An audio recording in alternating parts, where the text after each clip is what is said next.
এই যে দেখতেছেন বাংলাদেশের মধ্যে সবচেয়ে বেশি ভোট পেয়ে এই ব্যক্তিটি নির্বাচিত হয়েছিল। এই ব্যক্তিটি শুনতেছি ইউটিউবে দেখলাম যে দেশ ছেড়ে পালিয়েছে। দেখেন এইটিও ছাত্রদেরকে স্বৈরাচারের মতো ব্যবহার করছে।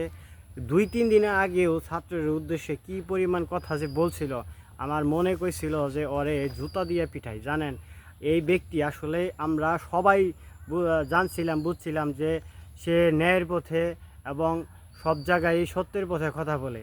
পরে বিবেচনা করে তার কথাবার্তার চাঞ্চলন দেখে যে স্বৈরাচারের পক্ষেই সে কথা বলছে, স্বৈরাচারের পক্ষেই সে সবসময় কাজ চালিয়ে যাচ্ছে। যেসব দেখতেছি যে এখন সে বুঝছিল যে এই হাসিনাকে কখনো এই ক্ষমতা থেকে নামাতে পারবে না ছাত্রদল। তার জন্যই এই দালালটি সবসময় ছাত্রদের বিরুদ্ধে কথা বলছে। আমি মিডিয়ার মাধ্যমে জানতে পেরেছি যে এই দালালটি দেশ থেকে পালাইছে।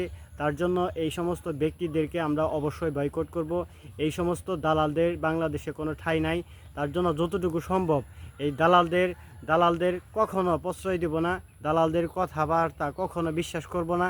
যারা ইতিমধ্যেই আমাদের কাছে যে এই দালালটা ছিল, এই দালাল মানুষের কথাবার্তা বলে মন জয় করছিল, সে দালালও এখন দেখেন কি পরিমাণ মিথ্যাভাবে মানুষকে সুন্দর করে বুঝিয়ে মিথ্যা কথাগুলো বলতো।